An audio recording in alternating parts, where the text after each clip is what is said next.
Desculpa aí, o podcast.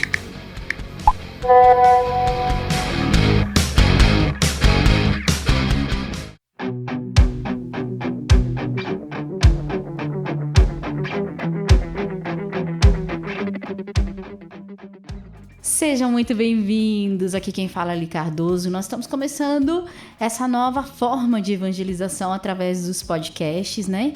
Porque o objetivo maior desses podcasts é fazer conexões, conectar pessoas que têm vozes e questionamentos que já não podiam mais ficar somente dentro delas mesmas. E isso aconteceu comigo, isso vem me inquietando já há algum tempo e ouvindo de Deus que esse era o momento de trazer à tona essas vozes, esses questionamentos, que eu sei que não são só meus e que de repente você tá aí também pensando a mesma coisa. Poxa, será que só eu passo por isso? Queria te dizer que não. Eu também tô aqui e quero me conectar a você para que juntas a gente possa se ajudar. A ideia do nome, esse nome um pouco sugestivo, até engraçado, é porque toda vez que eu mandava alguma mensagem de voz para alguém, eu costumava falar muito, então eu dizia que não era uma mensagem de áudio, era um podcast, né? E quando eu sentia que aquilo era realmente importante, eu queria muito que a pessoa ouvisse o que eu tinha para dizer, eu escrevia, desculpa aí, o podcast. Então tá no ar o nosso primeiro episódio do Desculpa aí, o podcast.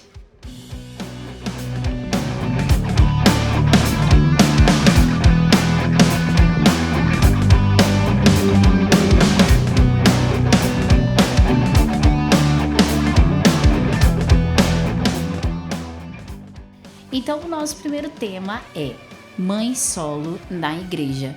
Quem são e onde estão? Eu queria contar um pouquinho para vocês da minha história e aí vocês vão entender por que esse tema é tão importante para mim. Talvez você tenha vivido sua experiência com Deus, tenha vindo de uma família com um berço católico, tradicional e tal. Mas essa não foi a minha história. Eu tive meu encontro com Deus depois que eu já era mãe e eu acredito que foi um grande pretexto de Deus, né? E quando eu vivi uma experiência com Deus, as coisas mudaram bastante aqui dentro de mim. Eu era uma pessoa que não acreditava no matrimônio, achava que não era uma instituição... dizia, né, que era um atraso de vida, essas coisas assim. E depois que eu vivi uma experiência com Deus, eu mudei completamente, assim. Na verdade, quando eu tive minha primeira experiência, assim, de conversão, de desejo de conversão, de desejo de santidade...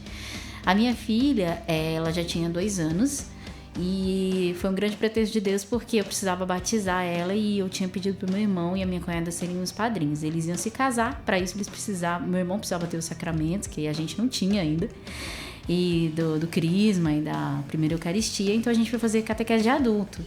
E aí eu vivi a minha experiência com Deus e passei a enxergar com outros olhos, oh meu Deus, toda essa realidade, né, da santidade, a realmente desejar a santidade, porque eu nem sabia o que era isso antes, né? E então, o que aconteceu foi isso. Aí eu mudei, passei primeiro, né, a gente passa a entender que o nosso corpo é um templo vivo do Espírito Santo e a gente passa a querer uma vida melhor pra gente mesmo. Então isso aconteceu comigo. Mas aí existe um fato, né? Pronto, agora eu quero viver uma vida nova, eu quero encontrar o meu José, aquela história toda bonita que a gente vê aí, casaizinhos jovens, né? Pessoas já de tradição católica vivendo. E você fala, ih, rapaz, e agora, né? Existiam alguns impeditivos na minha história para eu viver essa realidade. O primeiro deles era... Eu sou uma pessoa com deficiência. Mas que é isso, né? Vamos parar de hipocrisia, porque aqui nós estamos para falar o que precisa ser falado. As vozes que já não cabiam mais dentro de nós e precisavam ser externadas, né? Existe um preconceito, sim. Existe uma dificuldade, sim, das pessoas que não têm deficiência de quererem se relacionar com uma pessoa com deficiência. Elas até acham que nós, pessoas com deficiência, só podemos nos relacionar com outras pessoas que também têm deficiência. Isso é um mito, né? Não precisa. E, na verdade, assim, pra mim, quando as meninas comentavam que estavam se relacionando com rapazes que enxergam e tudo, eu falo assim, caramba, eu devo ser assim, né? Desprovida da beleza nos padrões que o mundo pede, né? Na verdade, né? No jargão popular, eu dizia assim, cara, eu devo ser um canhão, né? Possível, né? Porque eu achava assim, poxa, porque eu nunca me relacionei com uma pessoa que não tivesse a deficiência, né? Então, pra mim era uma questão assim, pra mim era como se fosse um troféu, né? Caramba, olha a menina, é bonita, né? Conseguir se relacionar com um rapaz que não tem deficiência, enfim. Mas enfim, existe essa questão, as pessoas que não têm deficiência, sei lá, acham que a gente é eternamente criança, ou que a gente não tem esse desejo de se relacionar, né? Enfim, eu não sei bem o que vocês pensam, ou é melhor vocês dizerem o que vocês pensam, né? Mas que existe o preconceito, existe, e na paróquia que eu participava, não tinha pessoas com deficiência também, né? E outro dia eu vou trazer em outro podcast a dificuldade das pessoas com deficiência de permanecerem na igreja, né? Por que isso acontece? Porque isso acontece muito, né? Enfim, e aí esse era um ponto contra, né? Então, assim, eu tenho uma deficiência, isso é um fato, e as pessoas têm dificuldade de querer se relacionar com alguém que tem a deficiência, ponto. O segundo ponto é que quando a gente tem a nossa experiência com Deus, a gente quer viver de forma diferente do que a gente vivia lá no mundão. A gente quer viver a castidade. Ok. Eu ouvi muitas coisas do tipo, meu Deus, isso aí é ultrapassado, ninguém mais vive isso. E você nunca vai encontrar ninguém que queira isso. Pior, né, que eu já ouvi. Nem dentro da igreja as pessoas vivem mais assim, isso aí é antigo, não sei o quê. E outro aspecto, né? Ah, mas você já é mãe, como é que você agora quer, né, ser revirginizada, né? Ai, você agora quer ser santa e não sei o quê, dessas coisas, né? Então, você quer viver a castidade e as pessoas olham com um certo, né, torcem o nariz, assim, falam, como assim? Mas ela já é mãe, porque se fosse uma jovenzinha, né? Aí tudo bem, mas, pô, você, né, acha que, né, virou festa do caqui. Não é bem assim que a banda toca, né? Quando a gente tem a nossa experiência com Deus, Ele realmente faz uma obra nova dentro de nós e a gente não quer mais viver como a gente vivia antes, porque a gente sabe que a gente não estava feliz daquele jeito. Então, 2 pontos, né? Então, eu sou uma pessoa com deficiência, ponto 1, contra mim, vamos dizer assim. E o ponto 2 é que eu queria e buscava, e busco, né, viver a castidade, viver um namoro santo, enfim. Aí com o tempo, hoje a minha filha já tem 15 anos, então minha experiência com Deus, dá pra vocês fazerem as contas aí, já faz um tempinho, né? Minha primeira experiência com Deus. Eu passei a trazer um terceiro ponto contra mim. Eu já não sou mais tão jovem, então vai ficando mais difícil de você conseguir um relacionamento, um namoro santo, alguém para trilhar um caminho de matrimônio com você. Enfim, vai ficando cada vez mais acirrado, mais difícil. E aí eu fui me caracterizando, né, como mãe solo. Apesar de o Papa Francisco dizer que mãe não é um estado civil, a gente fica procurando um lugar para se encaixar, né? Então eu fui aqui me encaixando como mãe solo. Sou mãe solo, ponto. E aí eu acompanho muitas famílias, assim, que eu sigo, que eu gosto de assistir os vídeos, né? É estranho o cego falando assistir, né? Mas a gente fala assim mesmo. Ouvir os vídeos é esquisito, né? A gente ouve podcast. Mas, enfim. Algumas famílias tradicionais, cristãs, novas famílias cristãs. E é claro, gente, que aqui eu não tô querendo criar uma polêmica. A gente tem que rezar mesmo. Ó, é a semana da família, né? Então, vamos viver aqui o Dia dos Pais, né? Mas a gente tem que realmente rezar para que Deus possa cada vez mais suscitar novos vocacionados ao matrimônio, a terem famílias santas, a terem famílias numerosas, né? Pai, mãe, filhos. Meu Deus, isso é muito lindo. Mas eu ia me sentindo incomodada porque eu olhava para minha família e falava assim, poxa, minha família não é de verdade porque ela é diferente dos padrões, né, da igreja.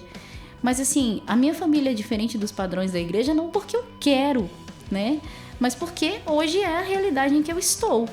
Mas eu não encontrava respaldo. Então, quando você vai procurar documentos da igreja e a gente sabe que Deus ele não é incoerente, e se ele utilizou-se da minha filha para me trazer para a igreja católica, porque ele tinha seus planos para mim, né? Então, eu acredito muito nisso. Deus ele tentou de outras formas me atrair para ele, mas ele só conseguiu quando ele me fez mãe. E aí sim, eu me voltei para a igreja, eu me voltei para Deus e eu me encontrei na igreja católica, né? Então, ele não ia fazer isso, esse pretexto de Deus que foi a minha filha, que foi um grande presente, não seria uma incoerência dele. Ele tem um plano para mim e de repente isso esteja acontecendo agora, que seja buscar essa conexão com você que tá aí achando que você também é a única mãe solo e que não tem ninguém lá dentro da igreja que vive a mesma coisa que você. Eu queria te dizer que você não está sozinha. que eu tô aqui, eu vivo a mesma situação. Isso de fato me inquietou bastante.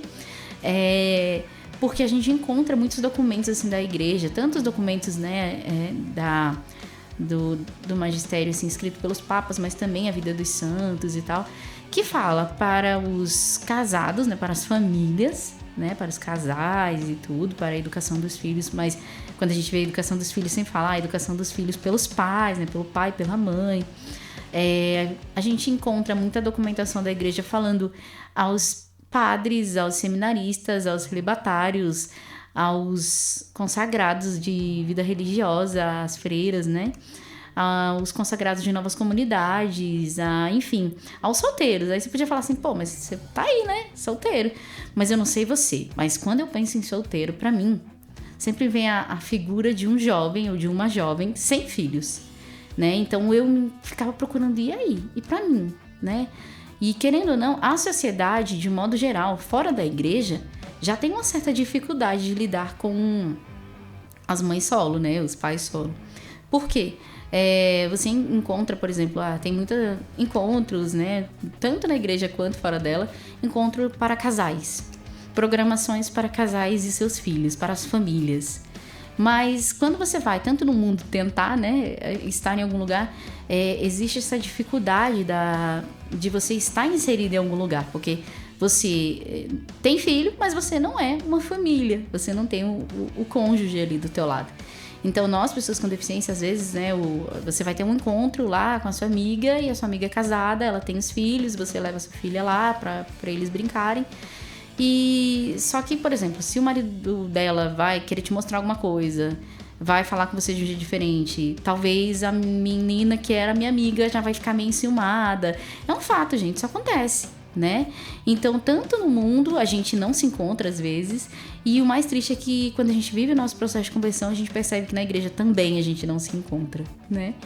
Então, esse podcast já ficou muito longo, eu sei, mas eu queria te dizer que você não tá sozinha e que eu acho que Deus, ele tem, eu acho não, tenho certeza que ele tem os seus planos.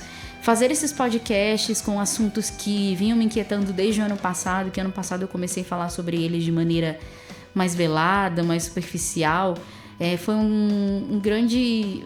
Tem sido um grande desafio para mim, mas para mim é uma grande resposta de Deus, assim. Precisamos falar sobre esses temas, precisamos encontrar outras pessoas. Eu tenho certeza que se você tá aí me ouvindo até agora, parabéns, hein? Se você tá aí me ouvindo até agora, ou você está nessa situação, ou você conhece alguém que tá nessa situação. Então, o que eu quero é te encontrar pra gente rezar juntas, pra gente se conectar realmente, pra gente partilhar das nossas dificuldades e pra eu saber que eu não tô sozinha, e eu quero que você saiba que você também não está. Então é isso, gente. Esse foi o nosso primeiro Desculpa Aí, o podcast. Espero que vocês tenham gostado. E até a semana que vem com o próximo episódio, mais um tema aí que me inquietou ao longo dos últimos tempos. Deus te abençoe.